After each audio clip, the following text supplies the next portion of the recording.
Hey guys, this is Miss Bickle. Today we're going to be going over chapter 19, which is Tom Robinson's testimony. So we've already seen Sheriff Hecate, Bob Ewell, and Mayella testify, and now we're going to get Tom Robinson's take on the events of November 21st. Chapter 19. Thomas Robinson reached around, ran his fingers under his left arm, and lifted it. He guided his arm to the Bible, and his rubber-like left hand sought contact with the black binding. As he raised his right hand, the useless one slipped off the Bible and hit the clerk's table. He was trying again when Judge Taylor growled, "That'll do, Tom." Tom took the oath and stepped into the witness chair. Atticus very quickly induced him to tell us. Tom was 25 years of age. He was married with 3 children. He had been in trouble with the law before. He once received 30 days for disorderly conduct. "It must have been disorderly," said Atticus. "What did it consist of?" "Got in a fight with another man. He tried to cut me." "Did he succeed?" "Yes, sir, a little. Not enough to hurt. You see, Tom moved his left shoulder. "Yes," said Atticus. "You were both convicted?" "Yes, sir. I had to serve 'cause I couldn't pay the fine. Other fellow paid his." Dill leaned across me and asked Jem what Atticus was doing. Jem said Atticus was showing the jury that Tom had nothing to hide. "Were you acquainted with Mayella Violet Ewell?" asked Atticus. "Yes, sir. I had to pass her place going to and from the field every day." "Whose field?" "I picks for Mr. Link D's." "Were you picking cotton in November?" "No, sir. I works in his yard fall and winter time. I works pretty steady for him all year round. He's got a lot of pecan trees things."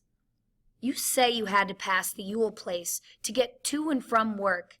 Is there any other way to go?" "No, sir. None's I know of." "Tom, did she ever speak to you?" "Why, yes, sir. I'd tip my hat when I'd go by, and one day she asked me to come inside the fence and bust up a chifferobe for her." "When did she ask you to chop up the chifferobe?" "Mr. Finch, it was way last spring. I remember it because it was chopping time, and I had my hoe with me. I said I didn't have nothing but this hoe, but she said she had a hatchet. She gave me the hatchet, and I broke up the chifferobe. She said, 'I reckon I'd have to give you a nickel, won't I?' And I said, 'No, ma'am, there ain't no charge.' Then I went home. Mr. Finch, that was way last spring, way over a year ago." "Did you ever go on the place again?" "Yes, sir." "When?" "Well, I went lots of times." Judge Taylor instinctively reached for his gavel, but let his hand fall. The murmur below us died without his help. "Under what circumstances?" "Please, sir?" "Why did you go inside the fence lots of times?" Tom's forehead relaxed. "She called me in, sir. Seemed like every time I passed by yonder, she'd have some little something for me to do. Chopping kindlin', totin' water for her. She watered them red flowers every day." "Were you paid for your services?" "No, sir. Not after she offered me a nickel the first time. I was glad to do it. Mr. Ewell didn't seem to help her none, and neither did the chillun. I knowed she didn't have no nickels to spare." "Where were the other children?" "They was always around, all over the place. They'd watch me work. Some of 'em sit by the window." "Would Miss Mayella talk to you?" "Yes, sir. She talked to me." As Tom Robinson gave his testimony, it came to me that Mayella Ewell must have been the loneliest person in the world. She was even lonelier than Boo Radley, who had not been out of the house in 25 years. When Atticus asked had she had any friends, she seemed not to know what he meant. Then she thought he was making fun of her. She was as sad as I thought, as what Jem called a mixed child. White people wouldn't have anything to do with her because she lived among pigs. Negroes wouldn't have anything to do with her because she was white. She couldn't live like Mr. Dolphus Raymond, who preferred the company of Negroes because she didn't own a riverbank and she wasn't from a fine old family. Nobody said, "That's just their way." about the Yules. Maycomb gave them Christmas baskets, welfare money, and the back of its hand. Tom Robinson was probably the only person who was ever decent to her, but she said he took advantage of her, and when she stood up, she looked at him as if he were dirt beneath her feet. So we're going to take a quick pause and look at this particular passage. Now, Scout's talking here, and it's clear that she's gaining a deeper understanding of Mayella and the type of isolation she's experiencing, and the fact that she's an outsider in the story here. So the first thing she says is that she realizes that Mayella is sad, and it mentions the part from earlier in the story where Jem's talking about mixed children, and he's referring to Dolphus Raymond's children and how they don't fit in anywhere because they're not entirely black and they're not entirely white, so no group seems to accept them. So Scout realizes that no group really accepts Mayella or the Yules either because they, as she says, live among pigs, and they're seen as these outsiders of society. They're seen as being different than the other citizens of Maycomb because they don't live like everyone else. So it's important to recognize here that Scout is feeling a sense of empathy for Mayella. It's also clear here that Scout has a sense of the class system in Maycomb, and the fact that Dolphus Raymond is this wealthy landowner. It means that people can kind of write his actions off as, oh, that's just the way he behaves or he acts. And they also, as we learned earlier, use his alcoholism as an excuse for his behavior. Now, with Mayella, she realizes that because she's poor, she really has no means to better herself in society, and she's just going to remain isolated because no one wants to deal with her. Which brings me to this quote where it says, "Nobody said that's just their way about the Yules. Maycomb gave them Christmas baskets, welfare money, and the back of its hand." So this seems to suggest that Scout understands that they only help the Yules when necessary. So they give them baskets at Christmas, they give them welfare money because or else they couldn't take care of themselves or have enough food to feed the family. We also know that doesn't always help even because Bob Yule drinks the money away. But it also says they give them the back of its hand, which, if we think about it, it seems to suggest that Maycomb, does little for the Yules, but they ultimately don't want to have anything to do with them. So they do what they need to kind of keep the Yules at bay and to keep them away from them and from their community, but they really don't want to help the Yules, and they feel almost that the Yules are not helpable in that way. Let's get back to the text. "Did you ever," Atticus interrupted my meditations, "at any time go on the Yule property? Did you ever set foot on the Yule property without an express invitation from one of them?" "No, sir, Mr. Finch, I never did. I wouldn't do that, sir." Atticus sometimes said that one way to tell whether a witness was lying or telling the truth was to listen rather than watch. I applied this test. Tom denied it 3 times in one breath, but quietly, with no hint of whining in his voice, and I found myself believing him in spite of his protesting too much. He seemed to be a respectable Negro, and a respectable Negro would never go up into somebody's yard of his own volition. "Tom, what happened to you on the evening of November 21st of last year?" Below us, the spectators drew a collective breath and leaned forward. Behind us, the Negroes did the same. Tom was a black velvet Negro, not shiny but soft black velvet. The whites of his eyes shone in his face, and when he spoke we saw flashes of his teeth. If he had been whole, he would have been a fine specimen of a man. "Mr. Finch," he said, "I was going home as usual that evening, and when I passed the Yule place, Miss Mayella were on the porch, like she said she were. It seemed real quiet like, and I didn't quite know why. I was studying why, just passing by, when she says for me to come there and help her a minute. Well, I went inside the fence and looked around for some kindling to work on, but I didn't see none, and she says, 'Nah, I got something for you to do in the house. The old door's off its hinges and fall's coming on pretty fast. I said, you got a screwdriver, Miss Mayalla? She said she sure had. Well, I went up the steps and she motioned me to come inside, and I went in the front room and looked at the door. I said, Miss Mayalla, this door look all right. I pulled it back and forth and those hinges was all right. Then she shut the door in my face. Mr. Finch, I was wondering why it was so quiet like, and it come to me that there weren't a child on the place, not a one of 'em. And I said, Miss Mayalla, where are the chillun? Tom's black velvet skin had begun to shine, and he ran his hand over his face. I said, where are the chillun?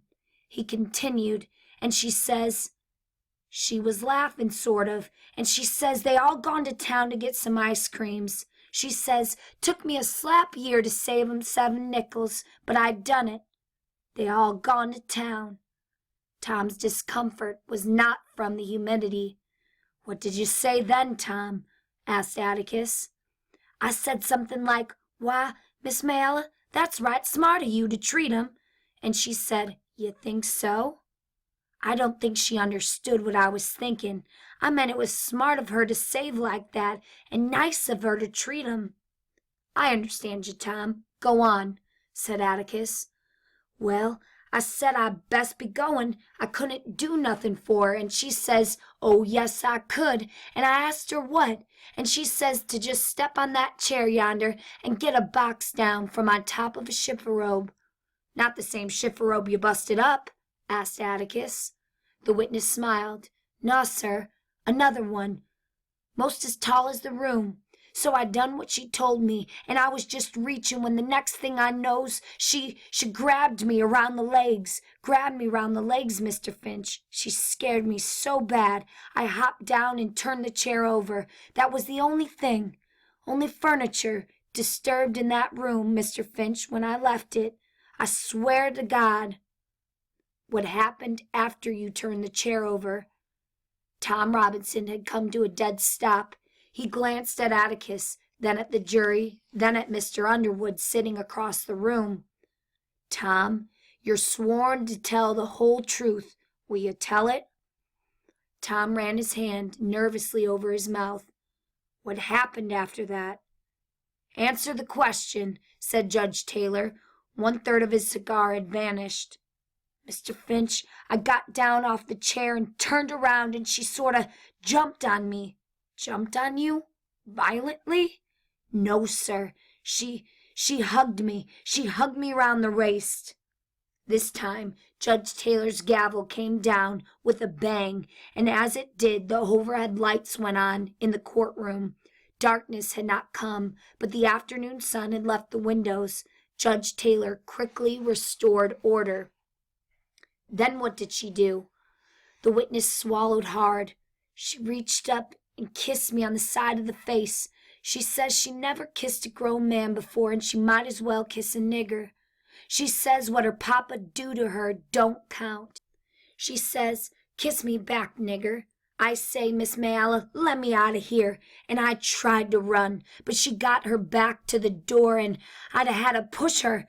I didn't want to harm her, Mr. Finch, and I say, let me pass. But just when I say it, Mr. Yule yonder hollered through the window.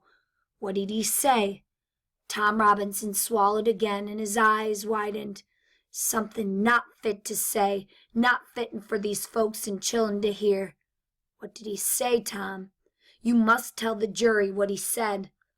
Tom Robinson shut his eyes tight. He says, you goddamn whore, I'll kill you. Then what happened? Mr. Finch, I was running so fast I didn't know what happened. Tom, did you rape Mayalla Ewell? I did not, sir. Did you harm her in any way? I did not, sir. Did you resist her advances? Mr. Finch, I tried without being ugly to her. I didn't want to be ugly. I didn't want to push her or nothing. It occurred to me that, in their own way, Tom Robinson's manners were as good as Atticus's.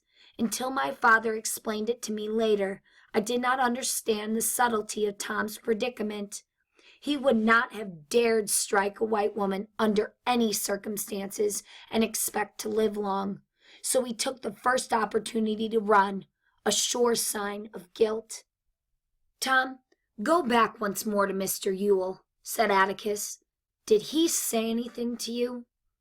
"Not anything, sir. He might have said something, but I weren't there." "That'll do," Atticus cut in sharply. "What you did hear, who was he talking to?" "Mr. Finch, he were talking and looking at Miss Mayella." "Then you ran?" "I sure did, sir." "Why did you run?" "I was scared, sir." "Why were you scared?" "Mr. Finch, if you were a nigger like me, you'd be scared too." Atticus sat down. Mr. Gilmer was making his way to the witness stand, but before he got there, Mr. Link Dees rose from the audience and announced, "I just want the whole lot of you to know one thing right now. That boy's worked for me for 8 years, and I ain't had a speck of trouble out of him, not a speck." "Shut your mouth, sir." Judge Taylor was wide awake and roaring. He was also pink in the face. His speech was miraculously unimpaired by his cigar. "Link Dees," he yelled, "if you have anything you want to say, you can say it under oath and at the proper time. But until then, you get out of this room. You hear me? Get out of this room, sir. You hear me? I'll be damned if I'll listen to this case again." Judge Taylor looked daggers at Atticus as if daring him to speak, but Atticus had ducked his head and was laughing into his lap. I remembered something he had said about Judge Taylor's ex cathedra remarks sometimes exceeding his duty, but that few lawyers ever did anything about them. I looked at Jem, but Jem shook his head. "It ain't like one of the jurymen got up and started talking," he said. "I think it'd be different then. Mr. Link was just disturbing the peace or something." Judge Taylor told the reporter to expunge anything he happened to have written down after Mr. Finch, "if you were a nigger like me, you'd be scared too," and told the jury to disregard the interruption. He looked suspiciously down the middle aisle and waited, I suppose, for Mr. Link Dees to effect total departure. Then he said, "Go ahead, Mr. Gilmer." "You were given 30 days once for disorderly conduct, Robinson?" asked Mr. Gilmer. "Yes, sir." "What did the nigger look like when you got through with him?" "He beat me, Mr. Gilmer." "Yes, but you were convicted, weren't you?" Atticus raised his head. "It was a misdemeanor, and it's in the record, Judge." I thought he sounded tired. "Witnesses'll answer, though," said Judge Taylor, just as wearily. "Yes, sir. I got 30 days." I knew that Mr. Gilmer would sincerely tell the jury that anyone who is convicted of disorderly conduct could easily have had it in his heart to take advantage of Mayella Ewell. That was the only reason he cared. Reasons like that helped. "Robinson, you're pretty good at busting up chifferobes and kindling with one hand, aren't you?" "Yes, sir, I reckon so." "Strong enough to choke the breath out of a woman and sling her to the floor?" "I never done that, sir." "But you're strong enough to." "I reckon so, sir." "Had your eye on her a long time, hadn't you, boy?" "No, sir, I never looked at her." "Then you were mighty polite to do all that chopping and hauling for her, weren't you, boy?" "I was just trying to help her out, sir." "That was mighty generous of you. You had chores at home after your regular work, didn't you?" "Yes, sir." "Why didn't you do them instead of Miss Mayella's?" "I done 'em both, sir." "You must have been pretty busy. Why?" "Why what, sir?" "Why were you so anxious to do that woman's chores?" Tom Robinson hesitated, searched for an answer. "Looked like she didn't have nobody to help her, like I says." "With Mr. Ewell and 7 children on the place, boy?" "Well, I says it looked like they never helped her none." "You did all this chopping and work from sheer goodness, boy?" "Try to help her, I says." Mr. Gilmer smiled grimly at the jury. "You're a mighty good fellow, it seems. Did all this for not 1 penny?" "Yes, sir. I felt right sorry for her. She seemed to try more than the rest of 'em."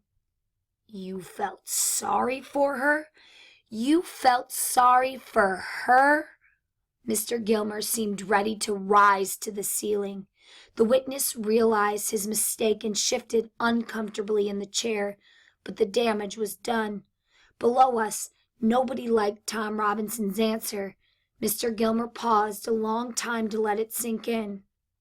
"Now, you went by the house as usual last November 21st, he said, and she asked you to come in and bust up a shipper-rope." "No, sir." "Do you deny that you went by the house?" "No, sir. She said she had something for me to do inside the house." "She says you asked her to bust up a shipper-rope. Is that right?" "No, sir, it ain't." "Then you say she's lying, boy?" Atticus was on his feet, but Tom Robinson didn't need him. "I don't say she was lying, Mr. Gilmer. I say she's mistaken in her mind." To the next 10 questions, as Mr. Gilmer reviewed Mayella's version of events, the witness's steady answer was that she was mistaken in her mind. "Didn't Mr. Ewell run you off the place, boy?" "No, sir. I don't think he did." "Don't think? What do you mean?" "I mean, I didn't stay long enough for him to run me off." "You're very candid about this. Why did you run so fast?"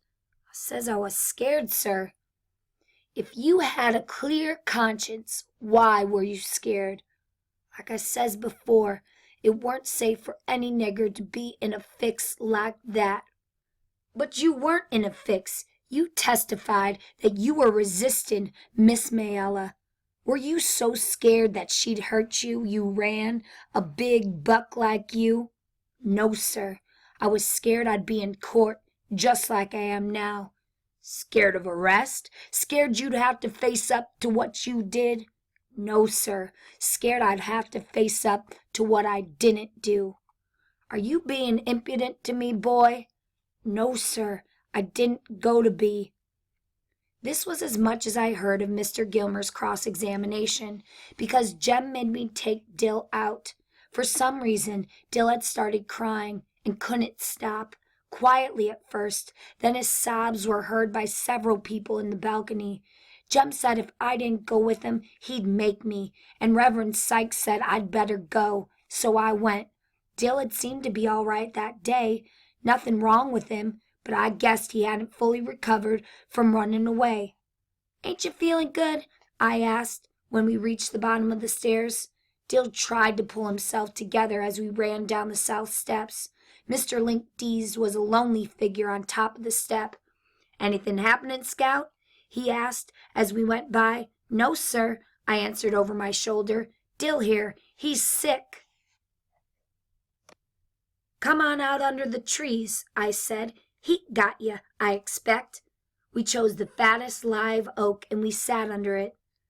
"It was just him I couldn't stand," Dill said. "Who? Tom?" "That old Mr. Gilmer, doing him that-a-way, talking so hateful to him." "Dill, that's just his job. Why, if we didn't have prosecutors, well, we couldn't have defense attorneys, I reckon." Dill exhaled patiently. "I know all that, Scout. It was the way he said it made me sick, plain sick." "He's supposed to act that way, Dill. He was cross.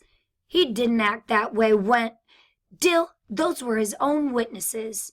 "Well, Mr. Finch didn't act that way to Mayella and old man Ewell when he cross-examined them. The way that man called him boy all the time and sneered at him and looked around at the jury every time he answered. Well, Dill, after all, he's just a Negro. I don't care one speck.